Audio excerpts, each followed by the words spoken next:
A scary moment in Metairie this morning for people at the Hampton Inn on the I-10 service road near Causeway Blvd. At first, they heard a loud boom. Then came word that several construction workers had been electrocuted. Meg Ferris arrived at the scene shortly after. She joins us live at the hotel with the latest information. Meg? That's right, Ton, and you can see Entergy is back on the scene, partially blocking off the entrance to I-10, so cars are squeezing by in one lane. Be aware of that if you're on your way home. And also those 6 men you talked about, they were brought to the hospital. We don't know if any of them are still in the hospital being treated, but some had minor injuries and others had more serious injuries. Jefferson Parish crime scene detectives had a lot of evidence to work with. On the ground outside of the Hampton Inn, several hard hats knocked from the heads of construction workers, a glove with a shredded hole.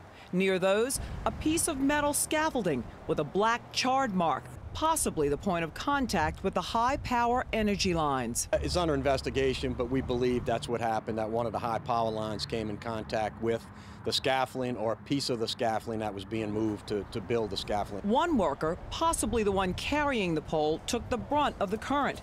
But in total, 6 suffered injury from electrocution and were brought to the trauma center at University Medical Center. The incident took place on about the 4th floor level of the scaffolding.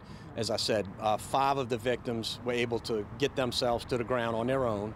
One victim needed assistance from us with our aerial ladder to get to the ground. All men were reported to be conscious, with injuries ranging in their severity. It can do anything from burn you to stop your heart, so any of those things could happen. But these people were very fortunate today that they are going to survive these injuries.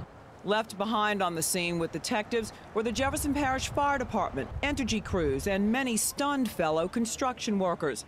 While the line was de-energized for safety to investigators, the entrance to I-10 at Veterans and Causeway was blocked for hours. The way we look at it in the fire service is that we treat those lines as energized no matter what we're told. We'll stay away from them and leave it to the professionals. Now you can see those power lines are still dangerously close to the scaffolding, but Entergy just tells me right now that they are de-energized and they're still working out here. Reporting live from Metairie, Meg Ferris, Eyewitness News.